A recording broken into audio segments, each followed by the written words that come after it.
இதே மாதிரி நாளைக்கு அண்ணாமலையும் வந்துட்டு பெருசாக்கி இதே ஈவம் வச்சு விளையாடி அவர் மேல கொண்டாந்தாலும் இந்த அரசு இந்த மக்கள் ஏற்றுக்கு தானே செய்வாங்க. அண்ணாமலை அப்படின்றவர் இங்க அறிமுகமானவர் ஒருத்தர். அவர் தலைவராக்க முயற்சி பண்ணி ஒரே எண்மண் எண் மக்கள் அப்படின்ற ஒரு நிகழ்ச்சியின் மூலமா பண்ணாங்க. அதுக்கு பாஜக செலவு பண்ணது 180 கோடி. 180 கோடி. ஆனா ஒன்றும் ஒர்க் அவுட் ஆகல. ஒருவேளை ரஜினியுடைய ஆழ்மனதில் வந்துட்டு விஜய் ஒழிக்கணுன்ற ஒரு எண்ணம் வந்துச்சு அப்படின்னா அவர் அண்ணாமலைக்கு சப்போர்ட் பண்ணாங்க. என்ன பண்ணுவாங்க அப்படின்னா பில்டப் பண்ணுவாங்க. விஜயனுடைய ஆட்சி மேல இருந்து குறைக்கு வந்துட்டு திமுக கிட்ட போல அதிமுக கிட்ட போல அவங்க வந்துட்டு ஒரு மாற்று சரியான மாற்றா வந்துட்டு அண்ணாமலையை பார்த்தாங்க அப்படின்னு சொல்ற ஒரு பில்டப் வரும். இதுக்கப்புறம் பாத்தீங்கன்னா அண்ணாமலைக்கு ஆதரவா பேச்சுக்கள்லாம் வந்துட்டு விவாதங்கள்ல வரும். இன்னையிலேருந்தே கூட அது தொடங்கும், இல்லாட்டி நாளையிலேருந்து தொடங்கும். இவர் சந்தையில இருந்து ஒதுங்கி போனவர். இவரு வேணாம், நம்மளுக்கு அவ்வளவு பர்சன்டேஜ் ஆஃப் ஓட்டு கிடையாது, நம்ம ஓட்டு பிரிக்கிறது தான் நான் பயன்படுவேன், நானும் அதுக்கு வர தயாரா இல்லை, அந்த விளையாட்டுக்கு நான் வர தயாரா இல்லை, என் ரசிகர்களையும் நான் பாழ்படுத்த தயாரா இல்லை அப்படின்றாரு. ஆனா அவருக்கு மேலேயே ஒரு பிரஷரை கொடுப்பாங்கல்ல, உன்னுடைய பொட்டன்ஷியலை நீ காட்டு. இப்ப இவங்க சொல்லிட்டான்ல, அது உள்ளூர உறுத்தலா இருந்துச்சு அப்படின்னா அடி.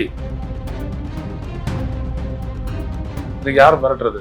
அரசியலே ஒண்ணும் தெரியாது, அட்மினிஸ்ட்ரேஷனே ஒண்ணும் தெரியாது, மிரட்டுறான்ல, புரியுதா? அப்ப என்ன அது ரூட்டு காண்டிடுச்சு. இப்ப அவன் வந்துட்டு தாவேகா வருஷம் டிஎம்கே அவன் தக்க வைக்க பாக்குறான். அந்த இருதுருவ அரசியல் அங்க அடிபட்டு போச்சு. ஒரு துருவம் அடி.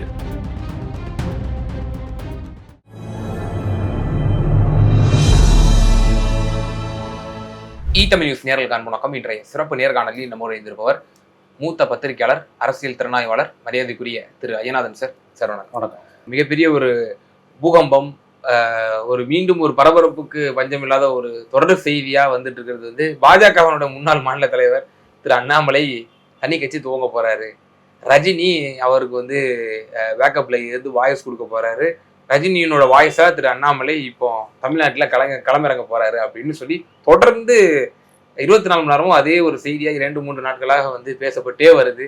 அவர் துவங்க போறாரா? இப்போ டெல்லிக்கு போயிருக்காரா? உள்துறை அமைச்சரையும் பாஜக தேசிய தலைவர் நிதின் நபீனையும் சந்திச்சிருக்கிறாரு. என்ன ஆக போகுது அடுத்து? ஆக்சுவலா இது என்ன அப்படின்னா, ஒரு பிச்சையை கொண்டாந்தாச்சு, 2 திராவிட கட்சிகளையும் ஓர கட்டியாச்சு.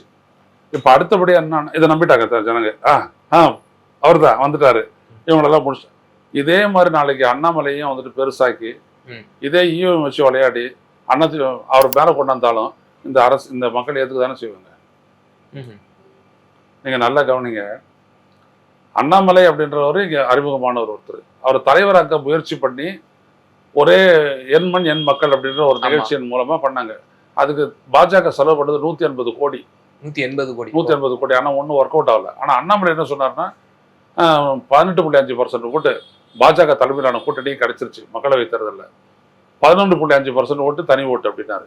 இப்போ அதெல்லாம் காலி, 2% வந்து நிற்குது. மறுபடியும் நோட்டாக்கு எதிராக பாஜக அப்படின்ற மாதிரி தான் நிற்குது, முடிஞ்சு போச்சு. ஆனால் அவங்க என்ன பண்ணுவாங்க அப்படின்னா பில்டப் பண்ணுவாங்க. விஜயனுடைய ஆட்சி மேல இருந்து குறைக்கு வந்துட்டு திமுக கிட்ட போல அதிமுக கிட்ட போல அவங்க வந்துட்டு ஒரு மாற்று சரியான மாற்றா வந்துட்டு அண்ணாமலையை பார்த்தாங்க அப்படின்னு சொல்ற ஒரு பில்டப் வரும். இதுக்கப்புறம் பார்த்தீங்கன்னா அண்ணாமலைக்கு ஆதரவா பேச்சுக்கள்லாம் வந்துட்டு விவாதங்கள்ல வரும். இன்னையிலேருந்தே கூட அது தொடங்கும், இல்லாட்டி நாளையிலேருந்து தொடங்கும், அது வரும். அவங்களுடைய நோக்கம் என்னன்னா மீண்டும் திமுகவா அதிமுக தலையெடுக்க கூடாது. இந்த கழகங்களா தமிழ்நாடு எப்படியாவது கொண்டு வந்து அவ்வளவுதான். அதை வந்துட்டு அதை ஃபினிஷ் பண்ணணும் அப்படின்னோம்னா அவங்க ஒரு தலைமையை உருவாக்கணும். அந்த தலைமை பிஜேபியினுடைய ஷேடே இருக்கக்கூடாது. புரியுதுங்களா? அதுக்காக இவர் வச்சு வருவாங்க. இவங்களுக்கு ஃபுல்லஸ்ட் பேக்கிங் அவங்க தான் கொடுப்பாங்க, பிஜேபி தான். இவர் தான் எல்லாமே பண்ணுவாரு. பண்ணிட்டு அண்ணாமலை தான் அப்படின்னு சொல்லிட்டு அண்ணா மலடா அப்படிலாம் சொல்லிட்டு இஷ்டத்துக்கும் பில்டப் பண்ணிட்டு விஜய் வர்சஸ் அண்ணாமலைன்னு கொண்டு வருவாங்க.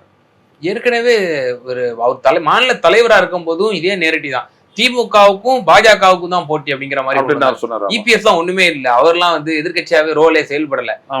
அண்ணாமலை தான் பெர்ஃபெக்ட் அப்போசிஷன் ரோலை வந்து செயல்படுத்துறாரு அப்படிங்கிற மாதிரி ஒரு பிம்பம் தொடர்ந்து கட்டமைக்கப்படுது. இப்போ அதே தான் வந்துட்டு வேற மாதிரி ஒன்று செய்வாங்க, விஜய்க்கு எதிராக செய்வாங்க.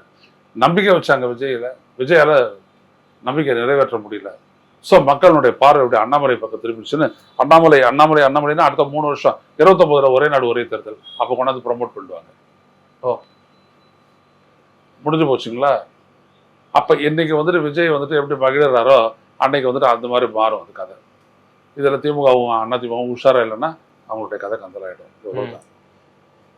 இது பாஜக இருந்தே செய்யலாமே, எதுக்கு தனி கட்சி? பாஜக தான் எடுப்படலையே. தாமரையும் எடுபடாது. தாமரை எடுபடாது, பாஜக எடுபடாது, உங்களுக்கு கொள்கை எடுபடாது. ம். இவர் வேற மாதிரி வருவாரு. ஓ, ரஜினிகாந்த் ஏதோ பின்னாடில இருந்து பண்ண பாரு. இல்லைங்க, ரஜினி எதுவுமே பண்ண மாட்டாருங்க. ரஜினியை பொறுத்த வரைக்கும் ஒன்னே ஒண்ணுதாங்க. ரஜினியை பொறுத்த வரைக்கும் சுட்டுக்க மாட்டாரு இதுக்கு மேல. ஒருவேளை ரஜினி உன்னுடைய ஆழ்மனதுல வந்துட்டு விஜயை ஒழிக்கணும்ன்ற ஒரு எண்ணம் வந்துச்சு அப்படின்னா அவர் அண்ணாமலைக்கு சப்போர்ட் பண்ணலாம். ஏன் இந்த கேள்வி இங்க கரெக்டா பாயிண்ட் பண்ணிட்டீங்க. திரு விஜய் முதலமைச்சர் ஆறாரு, சில நாட்கள்லயே அவர் வந்து பிரஸ் மீட்டை வைக்கிறாரு. அந்த பிரஸ் மீட்டுக்கு அவர் பதில் சொல்லணும் அவசியமே இல்லை. சமூக வலைதளங்கள்லயும் யாராவது ஒரு 4 பேர் மீடியால பேசுறாங்கிறதுக்காக அவர் சூப்பர் ஸ்டார் ரஜினிகாந்த் பேச வேண்டிய அவசியமே இல்லை. நான் ஸ்டாலினை சந்திச்சது வந்து திமுகவும் அண்ணா திமுகவும் கூட்டணி வச்சு ஆட்சி அமைப்பதுக்கு நான் ஒரு இன்டர்மீடியேட்டரா இருந்ததாக சொல்லப்படுது. இப்படி பல விஷயங்கள் அவர் வந்து பேசினாரு. நான் வந்து பொறாமப்படுறேன், விஜய் நேத்து வந்து அவரு முதலமைச்சர் ஆயிட்டாரு, நான் வந்து 2001 நான் கண்டிப்பா 100% வெற்றி பெற்றிருப்பேன், எனக்கு என்னங்க பொறாம அப்படின்னு சொல்லி அவர் ரியாக்ட் பண்ண விதம் இருக்கு இல்லையா, அது பேசப்படுது. ஆமா, அதனாலதான் சொல்ல வரேன். இந்த டிசைன்ல வந்துட்டு அண்ணாமலைக்கு வந்துட்டு அண்ணாமலை வந்து சந்திச்சு அப்படி பேசுறது, அப்புறம் அண்ணாமலை அலுவலகத்துக்கு வந்துட்டு ரஜினி போறது, இப்படி எல்லாம் ஒன்று நடந்துச்சுன்னு வச்சுக்கோங்களேன். அதுக்கப்புறம் ரஜினியுடைய பேஸ் இன்னைக்கு இருக்குது. நான் அதை பாக்குறேன். ரஜினியுடைய ரசிகர்கள் அப்படின்னு சொல்லிட்டு இருக்கிறவங்க இன்னைக்கு இருக்கிறாங்க. அது எந்த அளவுக்கு அப்படியே தொடருது அப்படின்னு தெரியல. ஸோ அண்ணாமலைக்கு அது ஒரு ப்ளஸ் ஆகும். ஸோ அப்போ அண்ணாமலையை வந்துட்டு பில்டப் பண்ணி கொண்டு வந்துட்டு உன்னை காலி பண்றேன் பாரு அப்படின்னு நான் நினைச்சா, நான் ஒரு முறை சொன்னா அதெல்லாம் ஒரு தடவை இன்னொரு தடவை வரல சுத்தினாங்க அப்படின்னோம்னா சுடுக்கிக்காம சுத்துவார் அவர் தான். அது பண்ணணும். 91-96 ஆட்சியில ரஜினிகாந்தோட வாய்ஸ் வந்து ரொம்ப பெரிய வாய்ஸ். அவரோட வாய்ஸும் திமுக வெற்றிக்கு உதவிச்சு. மீண்டும் ஜெயலலிதா ஆட்சிக்கு வந்துட்டாங்கன்னா தமிழ்நாட்டை வந்து ஆண்டவனால கூட காப்பாற்ற முடியாது அப்படின்னு சொன்னாரு. 96 தேர்தல்ல ரொம்ப ஒரு 91-96 ரொம்ப மோசமான ஆட்சி அம்மையார் ஜெயலலிதா ஆட்சின்னு சொல்லுவாங்க. அப்போ ரஜினிகாந்தனுடைய மவுஸ் அப்ப இன்னும் வரைக்கும் தமிழ்நாட்டுல இருக்கு, அவர் சூப்பர் ஸ்டாருங்கிற ஒரு இமேஜ் மக்கள் மத்தியில இன்னும் இருக்கு அப்படிங்கிற ஒரு கருத்து சொல்லப்படுது. ஆமா ஆமா ஆமா, அது உண்மையா?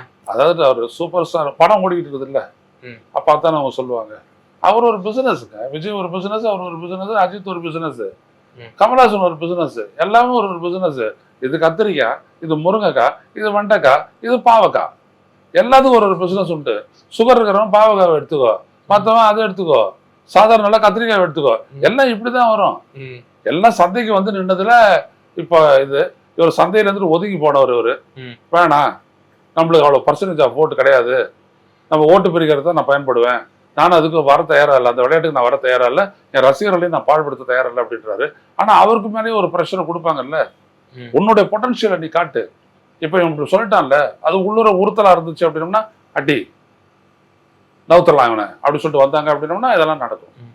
நடிகர்கள்லாம் அரசியல் வரும்போது திரு ஐயநாதன் அவர்கள் அது ஒரு வியாபாரம் தான், பிசினஸ்க்காக தான் வர்றாங்க அப்படின்னு சொல்றதுங்கிறது வந்து என்ன நடக்குது? 10 ரூபாய் 20 ரூபா ஆச்சா? 10 ரூபாய் பாட்டிலுக்கு இப்ப வந்து பாடு. இப்ப வந்து என்ன பாடுவேன்? பாட வேண்டியதான். இது பஸ் மேல இருந்துட்டு அதே பஸ் தானே, பாட்டிலுக்கு 20 ரூபாய், பாத்தியா 20 நாள் அப்படின்னு பாட வேண்டியதானே. அப்புறம் இங்க பாருங்க, ஒரே ஒரு விஷயம் தான் மக்களுக்கு சொல்றேன். அரசியல்வாதினா அரசியல்வாதி தான். சினிமாக்காரன் எல்லாம் ஒரு போதும் யாரா இருந்தாலும், பழைய ஆளுன்னு சொல்றேன், இப்ப இருக்கிறவனு சொல்றேன், நீங்க சினிமாக்காரன் வந்துட்டு சிவாஜி கணேசன் மாதிரி ஒரு ஹானஸ்ட் மேனை நீங்க பார்க்க முடியாது. இந்த அதான் கேட்கலான்னு வந்தேன். எம்ஜிஆர், சிவாஜி, விஜயகாந்த், அப்ப இவங்க எல்லாம் கூட அந்த அளவுகள்லாம் பொருந்தும். எல்லாம் பிசினஸ் நடந்துச்சா இல்லையான்றது நீங்க மத்தவங்க கிட்ட விசாரிங்க. ஐயரான விட்டுருங்க, என் கருத்தெல்லாம் விட்டுருங்க. நடந்துச்சா இல்லையான்றத பாருங்க. ஊழல் எப்போ வரும் அப்படின்னோம்னா 2 காரணம். ஒன்னு ஆசை, ஒன்னு இன்எஃபிஷியன்சி. விஜய் கிட்டது 2மே இருக்குது. இது ரொம்ப ஆபத்தானது. ஒரு விஷன் இருக்கணும், இல்லாத நீ அந்த இடத்துல வந்துட்டு ஒன்றும் பண்ண முடியாது. ஒரு டைரக்டர் ஆகிறது எவ்வளவு கஷ்டப்படுறான் சொல்லுங்க பாப்போம். ஒரு நடிகன் ஆகிறது கஷ்டப்படுறான். ஆனா ஒரு சீஃப் மினிஸ்டர் பதவி ஏதோ அவனுக்கு எழுதி வச்ச பட்டயம் மாதிரி கேட்கறாங்க. அவன் வந்து இப்ப வேற எவ்வளோ தன்னுடைய தொண்டர்கள்லாம் செத்தது, அதெல்லாம் வந்துட்டு ஒரு ஒரு அஞ்சலி கூட செலுத்த போனதில்லை விஜய். நான் அஜித்தினுடைய அம்மா மரணத்துக்கு போனதை நான் தப்பா சொல்லலை. ஆனா அங்க போயிட்டு நிக்கிறல்ல, நீ உன் ஆளு எல்லாம் போயிட்டு நிக்கிறீங்களா? ஏன் நிக்கிறீங்க? ஏன்னா அந்த அது அது எதிராக வந்துடக்கூடாது. புரியுதுங்களா? இப்படிதான் அந்த கணக்கெல்லாம் போகும். இப்ப இந்த அளவுக்கு இந்த ஒஸ்ட் இதுக்கு போனது காரணம் என்ன? இதே அரசியல் கட்சிகள் தான். நீங்க சினிமாவுக்கு வந்துட்டு நீங்க ஏகப்பட்ட இடம் கொடுத்துட்டீங்க. ஸ்டாலினை பார்த்தீங்கன்னா இதை வச்சுக்கிட்டு என்ன சொன்னார் அவரு, நம்மளுடைய சூப்பர் ஸ்டார் யாருன்னு கேட்டா அப்படிலாம் பண்ணாரு. ஆமா நீங்க சினிமாவை சென்டர் பண்ணிட்ட உடனே சினிமாக்காரவங்களை டாமினேட் பண்ண தான் செய்வான். ஓகே 3 விஷயம் தமிழர் சமூகத்தை வந்து அழிக்குது. ஒண்ணு, இளைய சமூகம் துடிப்பா இருக்கிறவன் கிரிக்கெட்ல அடிக்கிறான், பெண்கள் சீரியல் அடிக்கிறாங்க, மிச்சம் மீது ஏழை எளிய மக்கள் வீட்டு பிள்ளைங்கள்லாம் வந்துட்டு சினிமாவில் அடிக்கிறான். அவ்வளவுதான். 3 தாண்டி நீ எங்க போயிட்டு குழந்தைகிட்ட தான் போயிட்டு பாட்டு பாடணும். நீ பெரியார் கருத்தை எங்க எடுத்துட்டு போய் சொல்லுவ? மறுபடியும் உங்களை பிடிச்சி நான் தூக்கிட்டு வருவேன். எனவே இது ரொம்ப ரொம்ப ஆபத்தான ஒரு விஷயம். ஏன் இதை நான் முன்னாடியே சொல்றேன்னா, இப்படிதான் டிசைட் பண்ணுவானுங்க, பண்ணிட்டு வருவானுங்க. இதுக்கப்புறம் up to the Tamil people. இந்த அண்ணாமலை தனி கட்சிங்கிற ஒரு விஷயம் புரொபகண்டா தொடர்ந்து முன்வைக்கப்படுது இல்லையா? 2021 ரஜினிகாந்த் அவர்கள் தனி கட்சி ஆரம்பிச்சு நான் வந்து வர்றேன், நான் வந்து மாற்றம் தருவேன், ஆட்சியை பிடிப்பேன் அப்படின்னு சொல்லும் போது யாரெல்லாம் வந்து அவர் கூட இருந்து புரொபகண்டா பண்ணாங்களோ சுற்றி சில பத்திரிகையாளர்கள், சில யூடியூபர்ஸ், சில ஊடகங்கள், சில நாளிதழ்கள், அந்த யாரெல்லாம் அந்த செட் ஆஃப் பீப்புள், அதே செட் ஆஃப் பீப்புள் அச்சல் மாறாம அதே புரொபகண்டாவை இந்த சில நாட்களாக வந்து அதே பண்ணாமலை பண்றாங்க. ஆமா, அதான் பண்ணுவாங்க. பில்டப் அதான் அவங்களுக்கு தேவை, மழுங்கடிக்கிறதுக்கு.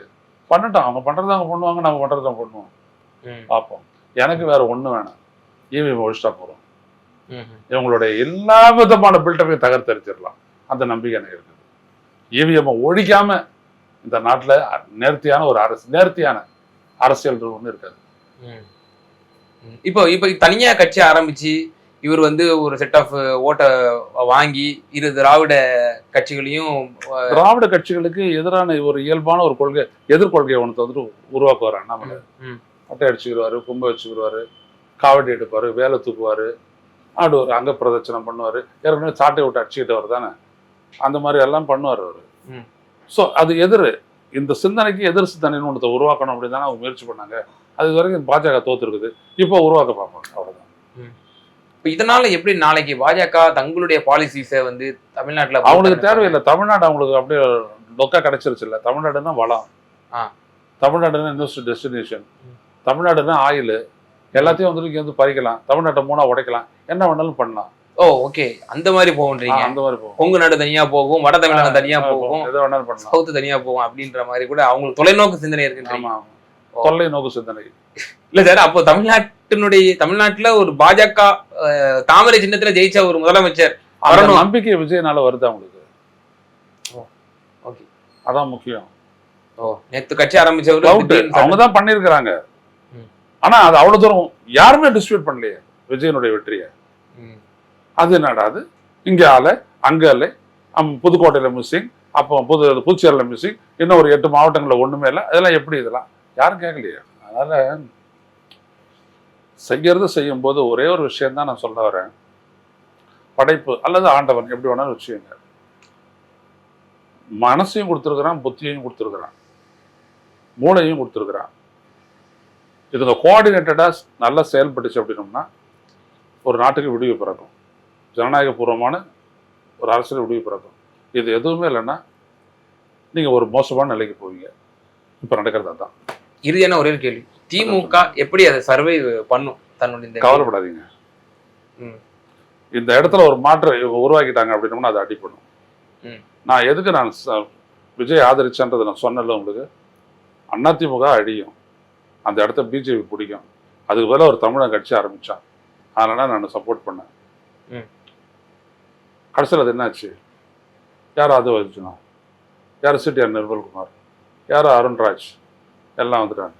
இன்னைக்கு என்ன, அது திணறுதுல அந்த கட்சி அரசியல் அது ஒழுங்க போல பார்த்தீங்களா? ஸோ இப்போ அதிமுகவை என்ன சொல்றாரு விஜய், மற்றும் பலர் தீர்ந்து போன சக்தி, தீர்ந்து போன சக்தி, இதுக்கு மேலே ரொம்ப எல்லாம் ஆடாதீங்க, அப்புறம் கம்பெனி ஏதாவது நடந்துச்சுன்னா அப்புறம் கம்பெனி பொறுப்பு இல்லை அப்படின்றாருல. எவ்வளோ ஈஸியாக மிரட்ட முடிஞ்சுதா யாரையாவது அதிமுகவை? இன்னைக்கு யாரும் மிரட்டுறது? அரசியலே ஒன்றும் தெரியாதவன், அட்மினிஸ்ட்ரேஷனே ஒன்றும் தெரியாதவன் மிரட்டுறான்ல, புரியுதா?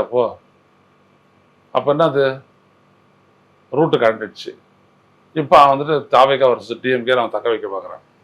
அந்த இருதுருவ அரசியல் அங்கே அடிபட்டு போச்சு. ஒரு துருவம் அடிப்படலை, இன்னும் கொஞ்சம் நாளில் வந்துட்டு அவங்க வீழ்ச்சிக்கலைன்னா அது அடிபட்டுரும். அப்போ என்ன ஆகும்? அடுத்து வரவனுக்கு அவன் தாவேகா வர்சஸ் அண்ணாமலை அப்படி போவான், விஜய் வர்சஸ் அண்ணாமலைன்னு கொண்டு போவான். என்ன ஆப்பட்டிருப்போம். நிச்சயமா சார். பல்வேறு விவகாரங்கள்ல எங்க நேயர்களுக்கு ரொம்ப தெளிவா உங்களோட கருத்துக்களை பகிர்ந்தீங்க. மீண்டும் நன்றி.